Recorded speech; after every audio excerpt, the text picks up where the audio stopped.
कांग्रेस के नेता राहुल गांधी अब चौतरफा घिर गए हैं। राहुल गांधी समझ ही नहीं पा रहे हैं कि बीजेपी के खिलाफ वो किस मुद्दे पर आगे बढ़े, क्योंकि उनका हर मुद्दा उन पर ही भारी पड़ रहा है। चौकीदार चोर है वाले नारे को लेकर भी कभी भी वो कहीं भी जोश में थे, जैसे इस वक्त वोट चोर के अपने नारे को लेकर वो जोश में दिखाई दे रहे हैं। लेकिन चौकीदार चोर है पर उन्हें सुप्रीम कोर्ट में माफी तक मांगनी पड़ गई थी। राहुल गांधी वोटर अधिकार यात्रा के दौरान संविधान की किताब दिखाकर कहते हैं, ये अंबेडकर जी का संविधान है, ये हमारे लिए पवित्र किताब है। इस किताब में लिखा है, हिंदुस्तान में एक व्यक्ति को एक वोट देने का अधिकार है, कोई इस अधिकार को छीन नहीं सकता। लेकिन क्या वास्तव में कांग्रेस को बाबा साहेब से इतना अनुराग था जितना राहुल गांधी दिखा रहे हैं? डॉक्टर भीमराव अंबेडकर भारत की एक ऐसी महान विभूति है, समाज सुधारक और राजनीति में उनका अमूल्य योगदान है। पिछले कुछ सालों में भारतीय राजनीति में एक ट्रेंड सा चल गया है, खुद को डॉक्टर अंबेडकर का अनुयायी बताना और दूसरे को उनका विरोधी बताना। राजनीतिक दलों में खुद को बाबा साहेब का अनुयायी बताने की होड़ सी चल पड़ी है। राहुल गांधी आज वोट की राजनीति के कारण बार बार बाल साहेब और संविधान का नाम ले रहे हैं, मगर कांग्रेस ने तो बाला साहेब के रास्ते में इतने रोड़े अटकाए थे कि वो पहली बार संविधान सभा में पहुंच ही नहीं पाए। अगर वही स्थिति रह गई होती तो बाबा साहेब ना संविधान सभा में पहुंचते और ना ही संविधान की रचना कर पाते। वहीं अब राहुल गांधी ने यह भी कहा कि बीजेपी के लोग तैयार हो जाओ, हाइड्रोजन बम आ रहा है। लेकिन चुनाव आयोग भी फ्रंट फुट से विपक्ष की नींदें उड़ा रहा है। क्या है पूरी खबर, बताते हैं आपको इस रिपोर्ट में।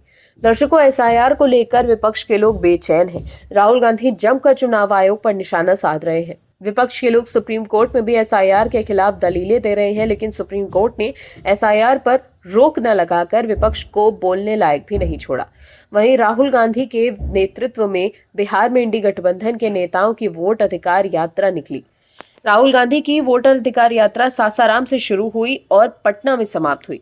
हालांकि यात्रा के दौरान कई विवाद भी हुए और इससे निश्चित रूप से राज्य की राजनीति में हलचल पैदा कर दी है। वहीं राहुल गांधी ने सभा को संबोधित करते हुए बीजेपी को चेताया और कहा कि एटम बम से बड़ा हाइड्रोजन बम होता है। बीजेपी के लोग तैयार हो जाओ, हाइड्रोजन बम आ रहा है। लेकिन बीजेपी का कहना है कि राहुल गांधी ने चुनाव आयोग पर कई सवाल उठाए हैं, लेकिन हलफनामे के मुद्दे पर वो चुप है। बीजेपी ने यह भी कहा कि चुनाव आयोग ने स्पष्ट रूप से कहा है कि आपत्तियां हलफनामों के माध्यम से दर्ज की जानी चाहिए। राहुल गांधी इससे क्यों भाग रहे हैं? क्योंकि उन्हें पता है कि हलफनामे में झूठ बोलने पर कानूनी कार्रवाई हो सकती है।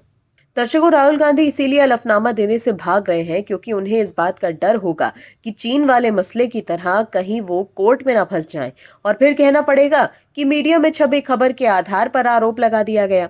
वो विपक्ष के नेता हैं, इस बात पर उनकी फजीहत हो सकती है, इसीलिए वो सिर्फ आरोप लगा रहे हैं, हलफनामा नहीं दे पा रहे। वहीं राहुल गांधी ने यह दावा भी किया कि ये सियासी हाइड्रोजन बम के छिटकों से बीजेपी और प्रधानमंत्री नरेंद्र मोदी भी नहीं बच पाएंगे। बीजेपी पर चुनाव आयोग के साथ मिलकर वोटर लिस्ट में धांधली का आरोप लगाते हुए कहा गया कि वोट चोरी के खिलाफ बिहार से निकली गूंज अब देश के कोने कोने में सुनाई दे रही है और संविधान पर हमले को विपक्ष कामयाब नहीं होने देगा। लेकिन सवाल ये उठता है कि एटम बम के बाद चुनाव आयोग ने हलफनामे का जब बम फोड़ा था, उसके बाद राहुल गांधी अब तक भागे भागे क्यों फिर रहे हैं? एटम बम के बाद खुद राहुल गांधी हलफनामा पर फंस गए हैं। ऐसे में हाइड्रोजन बम के बाद चुनाव आयोग का जवाब देखने लायक होगा। लेकिन बिहार में हुई यात्रा के बाद कांग्रेस भी बैकफुट पर है। यात्रा के दौरान पीएम नरेंद्र मोदी की मां को लेकर जो अभद्र भाषा का इस्तेमाल किया गया, उसके बाद बीजेपी ने इसे बड़ा मुद्दा बना दिया है। ऐसे में बिहार चुनाव में इसकी गूंज सुनाई दे सकती है। वहीं यात्रा के दौरान बाइक चोरी के भी आरोप लगे। दर्शकों, राहुल चुनाव आयोग पर निशाना तो साध रहे हैं, लेकिन चुनाव आयोग रुकने के मूड में नहीं है। एसआईआर को लेकर चुनाव आयोग एक्शन में है। पश्चिम बंगाल में भी अब एसआईआर को लेकर तैयारी हो रही है।